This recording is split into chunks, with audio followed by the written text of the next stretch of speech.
they're ahead of it. Yes, I think Scott Nisbet actually was waiting for Richard Gough winning the ball, and he let Jerry Craney just get in front of him. But it was a superb finish, a great finish. Would you maybe criticise Scott Nisbet, Murdo? It seemed to perhaps be expecting Gough to win the ball. Yeah, I think with Richards being so good in the air, I think Scott's anticipated Richards going to win it. But Richards came, but Craney's got very well, Coyne's got very well. Again, Scott Nisbet's wrong side of Jerry Craney. A great finish. Here it is again. Very well won by Tommy Coyne. As we've been saying, Coyne and Craney up front particularly, David. They've linked well, they've worked hard, and Craney takes it very well, doesn't he? Yeah, they've been fantastic for Celtic. The front three have actually put them ahead at the moment by the 2 goals. They've been superb today. Another disappointment for Rangers, obviously, would be the injury to Trevor Stephen, who's such an important player for them, Murdo, and that really wasn't obviously what Rangers were looking for. Yes, he's a player that can maybe make Rangers play, get the ball down, make good passes. But to get the injury so early on in the game, it's going to be a problem. Now Rangers have had to go with the 2 wingers. In a game like this today, it's maybe not a game for having 2 wingers. Maybe an extra man in midfield would be better. Well, we're going to see this goal yet again for the Celtic fans watching particularly. Scott Nisbet very nearly gets the tackle in, but it's drilled away well by Jerry Craney. Peter Hoostra coming on for Rangers, Davy, who's obviously a skillful player, but maybe this is not this kind of game.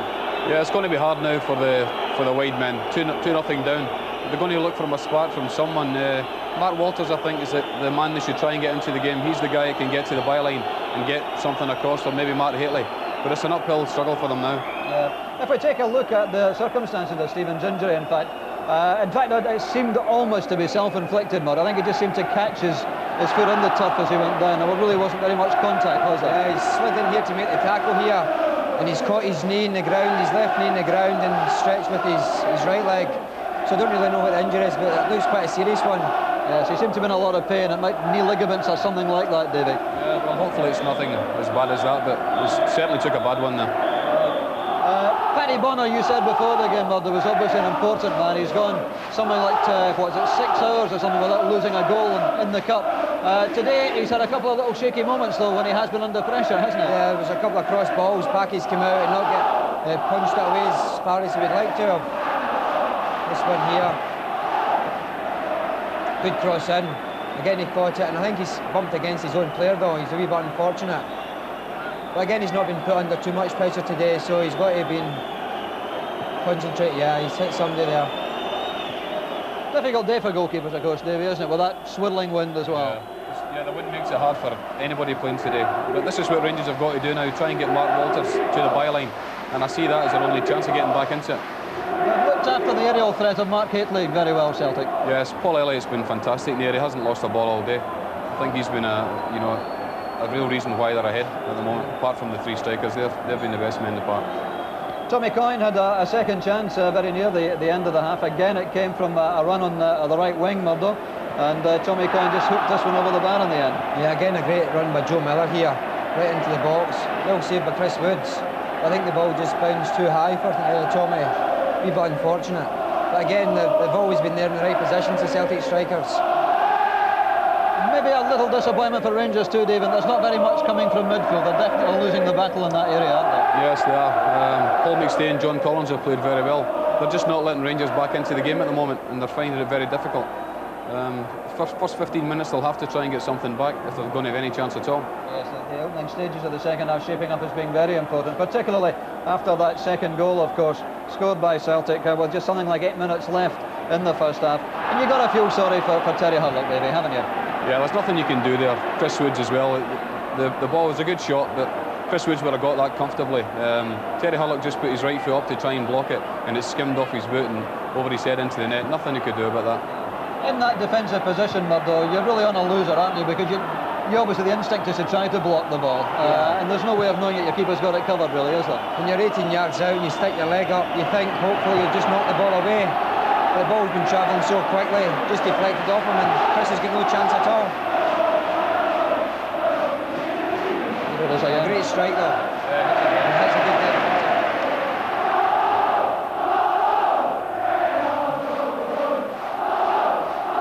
does strike it very well, Darius Dufty. He hasn't scored many goals for Celtic. It was always a good free kick, but I think it's... Well, we might not mark it then as an own goal, but certainly Terry Hurlock... he doesn't want it for an own goal. I'm sure. Sure he'll claim it anyway, yeah. So 2-0 to Celtic, and the crowd behind us, we're at the Rangers end of Park Gate. I mean, a great voice through half-time. They're determined to try and lift the players as they sit in the dressing room. No doubt getting a very hard talking to by Graham Souness and Walter Smith. Can you see a way back for Rangers, Davy? I think it'll be very hard now. I think Celtic look to have the game in their grip, and I don't think they'll lose it now, no. Would you agree, Murdo? Yeah, I don't think there's any way back. I think the attitude of the Celtic players today has been first class. I think they'll start the second half the same, and it'll take them through to the end of the match. The first 15 minutes important, though, I presume. Yeah, obviously, I think Graham Souness will be telling his players to try and get a goal early on this half. If they get a goal early on, it could panic a few of the Celtic players, put them under pressure. But I think, again, Celtic back four's played so well. It doesn't look as though Rangers are going to score today. Well, there we are. That's the feelings of Davy and Murdo down here in our studio, and whatever, we're in for another engrossing 45 minutes of cup football, that's for sure. Celtic, they're leading 2-0. Let's go back out and join our commentary team, Alex McLeish and Jock Brown. Thank you, Dougie. Yes, a tremendous atmosphere inside the stadium. These Celtic supporters really savouring every moment of this occasion, and they will be mindful too of the fact that Celtic defensively are on a magnificent run. They've lost only one goal in the last 9 matches. I think that was scored, in fact, by Davy Cooper, if he recalls that. He may be able to confirm he scored for Motherwell in a 1-1 draw. But apart from that, they have gone 6 games since then without dropping a goal.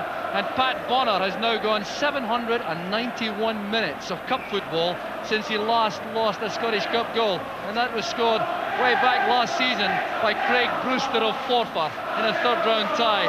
So when you add all that together, Alec, it looks as though Rangers really have a monumental task. Yeah, well, you look at the game and you say, can Rangers change things to get back into the game? What can they do? But it just seems that I don't think that they can do anything, because Celtic are just so much on top of their game. Their confidence is sky high, and I just don't see any way past Celtic now. Now, what impact do you think, Alec, could the interval have on this? We just said before half-time that Celtic really wouldn't want the game to stop. Things are going so much their way. You've played many times in teams dominating a first half. Is there a possibility that the impetus goes during this 10-minute interval? Well, Celtic may come out and start knocking the ball about, maybe want to keep the ball, and that might be dangerous because it's alien to the way that Celtic play. But I'm sure that Billy McNeil will drum that into his troops, and Celtic will come out just as determined as they were in the first half. It looks as if it's going to be their day. Well, the start of this second half really is going to be fascinating. That reflects the rainfall here in Celtic Park, a very natty umbrella there on the terracing. And these Celtic supporters, having had so much misery to endure in the first half of the season, now enjoying as good a spell as Celtic have had for many a long day now, having gone 10 games before today undefeated. The last defeat on January 2 against Rangers by 2-0, and since then things have started to go right. And that front three, Alec, of Miller, Coyne and Crenny really appear to be now in devastating form. Yeah, well, Crenny's had a little barren spell midway during the season there when it looked as if it was going to be a new wonder boy for Celtic. But he's got over that spell, and he's come back the last couple of games and played very well.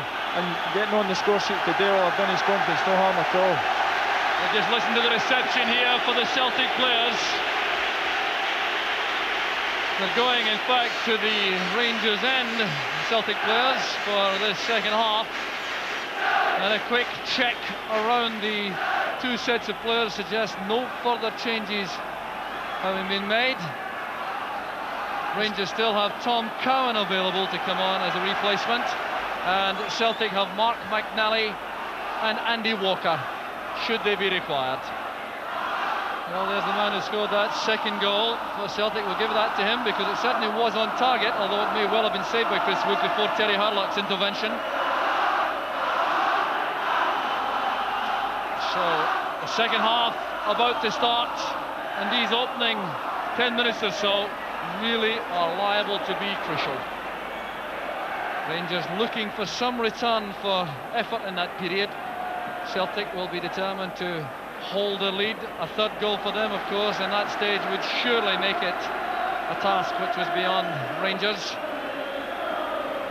So Haitley will be a key man.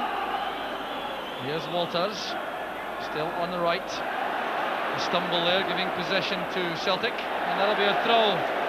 This will be taken by Anton Rogan. Jock, you mentioned the Celtic front three, and I think it would be fair to mention Tommy Coyne, because he must be the most improved player in the Premier League. He's looking like a Celtic player, and he's justifying the money that Billy's paid for him. Still officially on the transfer list. He hasn't been removed as yet. Opened the transfer list at any rate. But every passing week, boosting any transfer fee substantially, I'm sure Celtic now would be very loath to do without his services. There's a clearance by White. Well, I think if he was going, he would be commanding a hefty fee. So here's Gary Stevens. Put under pressure by Coyne. Celtic have left Craney for his pass through the middle on his own. At the moment, Coyne going to the left with Miller on the right. There are some indications there that Celtic are tying things up a little. There's Graham Souness looking extremely pensive, as you would expect, beside John Gregg. David Murray, the chairman, behind. But there are indications, it would appear, Alec, that Celtic are just tying things up a little for this opening spell. Well, they've come out and they're still chasing the game. They're still chasing the Rangers players and putting them under pressure, just the way they did in the first half. Rangers will be aware that they'll have to step things up a bit if they're going to get back in the game. But something has to happen for them soon. Very sure-footed play once again from Paul Elliott, who's had a magnificent match in the heart of that Celtic defence. It's really not been a Celtic failure, Joe.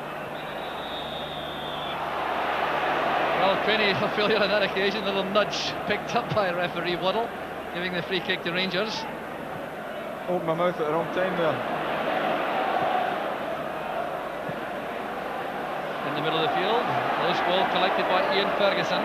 It's back with Goff. Now Monroe.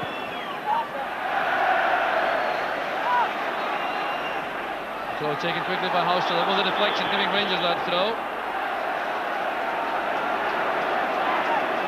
Well, a correction made by referee Waddle. He now thinks it was a Celtic throw.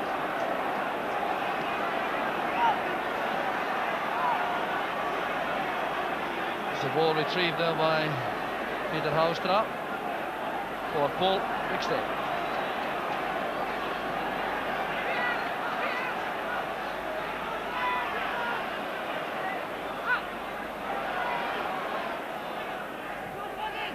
Coyne trying to help that on for Craney. Elliott again doing well against Hateley. These two players, of course, Elliott and Hateley, have sampled Italian First Division football. Hateley with AC Milan, Elliott with Pisa. Here's Goff. Now Monroe.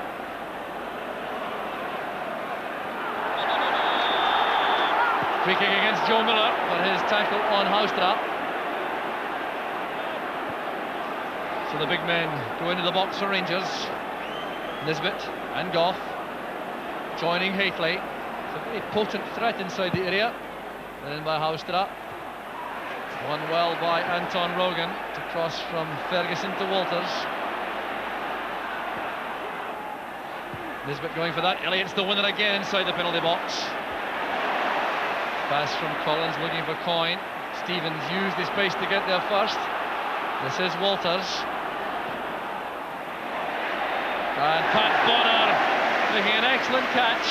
Houster was coming in looking for an error. Well, Rangers for the moment pinning Celtic into their own half. Beautifully flighted cross this by Walters. Required good handling and Bonner supplied it. Good spell for Rangers. Celtic's only danger is if they become complacent. It's good play by McStay. The layoff came from Craney. There's Grant. Well, that was intended for Tommy Coyne, who'd come off the left flank to join Craney through the middle. Grant, he didn't realise that.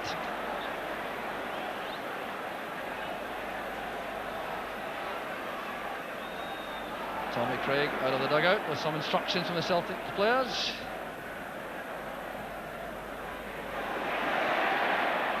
It's well taken down by Craney. Needs some help. He did well to win the corner though. Craney, I think, is quite happy about that. It was a major ambition of his to score in an Old Firm match, and he succeeded after only 6 minutes this afternoon with the opening goal.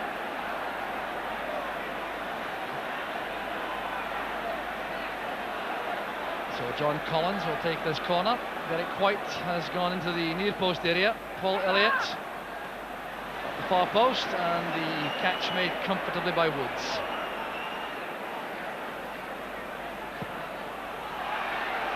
Catley is onside. That's for Houstra, great chance here for Rangers.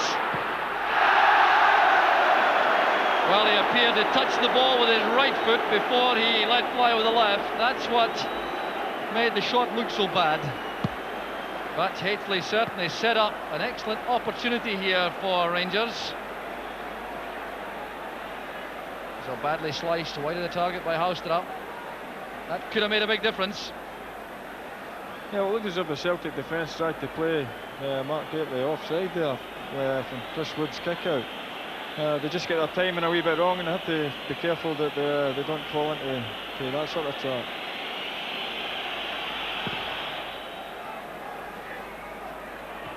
Goff and Nisbet going for the same ball. Here's Paul McStay. Forward it goes towards Craney. The tackle came from Goff. There's McStay. Now Coyne. Laying the ball in early, too high for Miller. And then rolled towards Walters, who's crossed over to the left for the moment. Here's Nisbet. Playing that through the gap for Johnston. It was held there by Grant. Grant will be in trouble. Referee Waddle has given a free kick, but now there's serious trouble here for Peter Grant. The interpretation here of referee Waddle will be crucial. A smile on the face of the referee. Well, it looked as though Johnston may be getting away from Grant. Now, does the referee consider that to have been a professional foul? Yellow card it is. Relief for Grant. Well, there's Scott Nisbet playing it through the gap. Now, White thought he could reach that, then he was in trouble.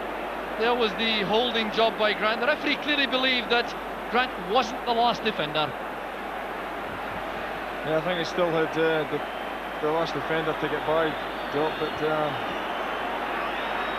now Ian Ferguson lining up this free kick. He has tremendous power in his right boot. Charged down by Grant, and Grant is now in very serious trouble. He's being ordered off. Peter Grant is ordered off for charging the free kick too early. Paul McStay protesting vehemently to the referee. But it's Peter Grant who will take no further part in the match. The second ordering off of the season. He was ordered off against Hibs on the 5th of January. We'll see how this happened. It came from the free kick which Ian Ferguson went to take. There's Grant number 4 on the edge of the wall. He's already off his mark. And there is the breach of the rules which has resulted in the early departure for Grant. And that free kick deflected for a corner kick. Well, referee Waddle clearly was in something of a dilemma. It would appear about the first offence, and then took that opportunity to order Grant from the field. Headed away there by Coyne. Now that certainly gives Rangers a bit of a lift. They're now against 10 men, but Celtic are harbouring a great sense of injustice about that ordering off. Certainly no question that the free kick was entitled to be retaken, but controversy without question. Rangers now keeping the pressure on. Here's Richard Goff. Over to the far post it goes. Walters gets up well. This is Craney playing the long ball forward. Well, a controversial moment, Alec. And charging the free kick. yeah, it seems a shame that he should be ordered off for that offence. I think it was just a matter of being a bit too anxious to get things going again. Up goes Elliott. Pushing by Hateley. Well, this involves some rethinking among the Celtic players about how to cope with this position, and Tommy Craig is already offering instructions from the bench. He's waved Jerry Craney across, pushing Joe Miller forward. It looks as though Celtic are going to play with Miller and Craney up front. Coyne perhaps withdrawing to a midfield role to make up for the absence of Grant. I think Peter Grant was just a wee bit anxious that Rangers might score off the free kick that he gave away in the edge of the box, and that was possibly why he reacted so quickly to charging it. Hurlett lofts it forward. Dub check with Houstra. There is Hateley, and the clearance came from White. Monroe playing it in. Dub check remaining very cool inside his own penalty box in these torrid circumstances. Well, if you've just joined us, Celtic lead by 2-0. We're 11 or 12 minutes into the second half. Peter Grant has been ordered off, and Trevor Steven was carried off inside the first 15 minutes. So there's been no lack of incident or action in this match. There's the scoreline confirming the goals scored by Jerry Craney and Darius Dubček for Celtic in the first half. That was a wee bit harsh decision, Joe. Rangers have suffered with injuries on the day that they've lost Nigel Spackman, Trevor Steven early, Alan McCoist. Seems as if he's probably got an injury, and it hasn't helped. And I don't think that Ian Ferguson is back to full fitness yet, or in fact Stuart Monroe. So Rangers have been forced to make changes where perhaps they didn't want to. Stuart Monroe in fact played his last first team game on the 5th of January, so he's had a long layoff. Hurlett plays it back. This is Nisbet. Derek White's clearance. Well, the pattern of the game has undoubtedly been changed by that ordering off for Peter Grant. Rogan lofting it forward, and Woods in two minds there, out of his penalty area. Looked as though he was going to lash the ball clear and then try to control it. Good play by Miller. He's been fouled, and that's a free kick to Celtic. Well, in ordinary circumstances, Celtic may have preferred the advantage rule, but with only Tommy Coyne inside the penalty box, I reckon he'll settle for that free kick.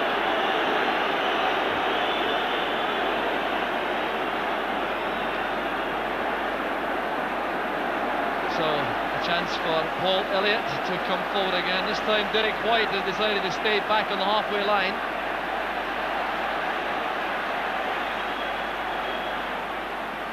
Miller plays it in. Up goes Craney! That was a magnificent chance for Celtic. Well, Jerry Craney, I reckon, when he sees it again, will consider he should have hit the target with this. No challenge to him as he made the header.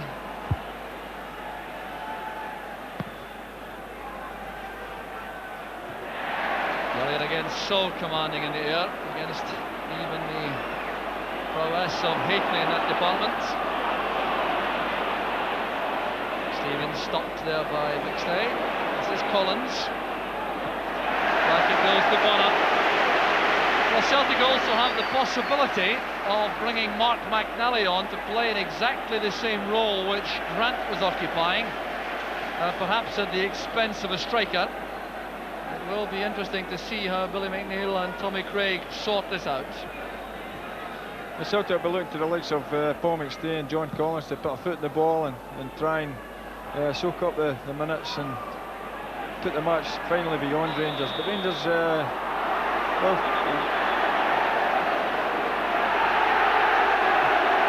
the incident led up. Well, exchange of pleasantries there involving Ian Ferguson, Maurice Johnston and Paul McStay. McStay certainly was firm on that tackle on Johnston after the free kick had been given. It's difficult to keep track here. The tackles flying in here. Incident-packed game.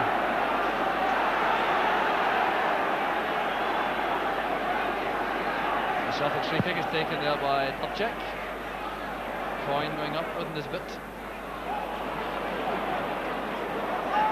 Joe Miller, back it goes to Dubček again.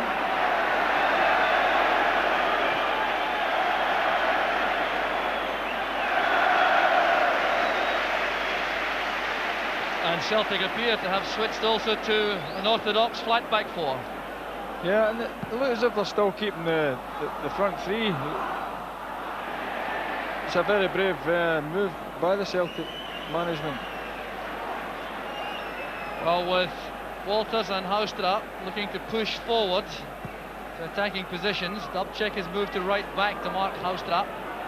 Here's Walters now with a chance, and Rogan kept his eye on the ball and managed to avoid a corner kick. That was good play by Rogan.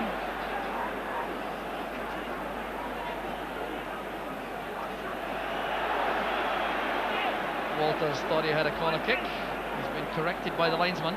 So Gary Stevens has a chance for this long throw. Hateley coming across to provide a target. Turned away there by Elliott, off Hateley. So a goal kick to Celtic. Well, very interesting tactically now with Celtic switching to that back four. Dubček doing so well as sweeper in the first half, but now at right back with Elliott, White and Rogan in the back four.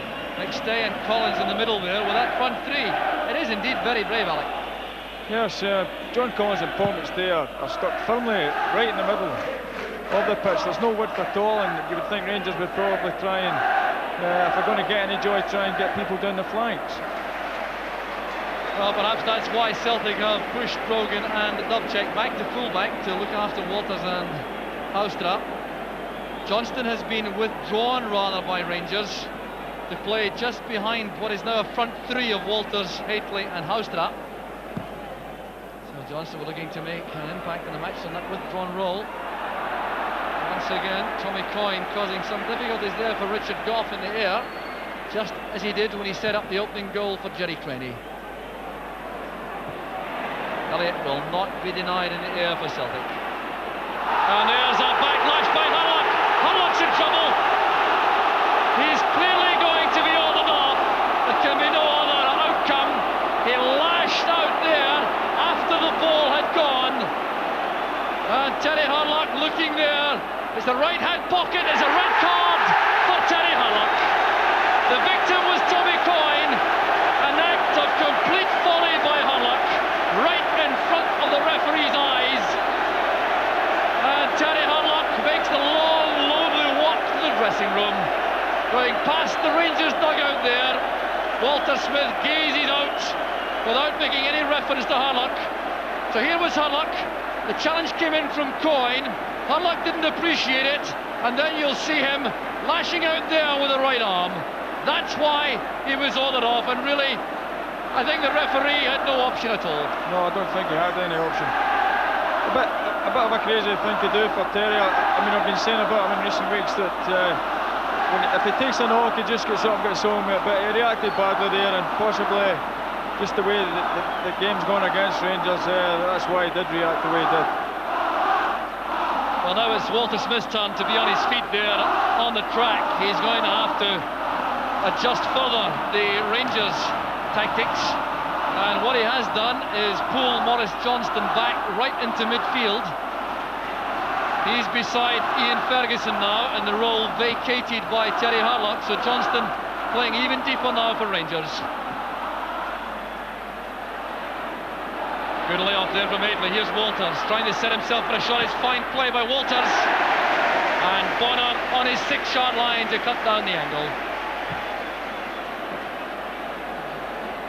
Well, Walters certainly was patient, he was skillful, looking up there and hitting that quite firmly, but Bonner cut down the angle to make it look easy. Rangers are going to need more inspirational stuff from Mark Walters if they're going to get anything from the game. They're running out of time, and it's getting beyond them at this stage.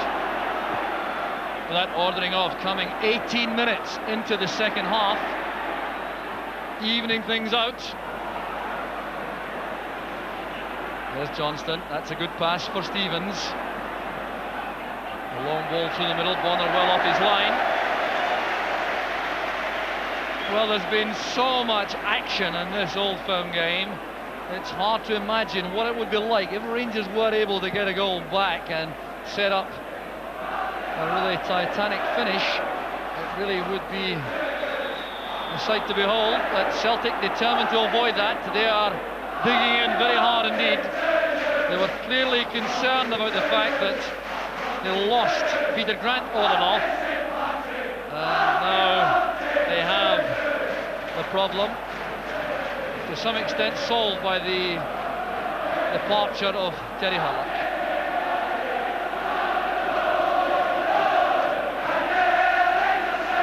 It's turned back there by Craney, and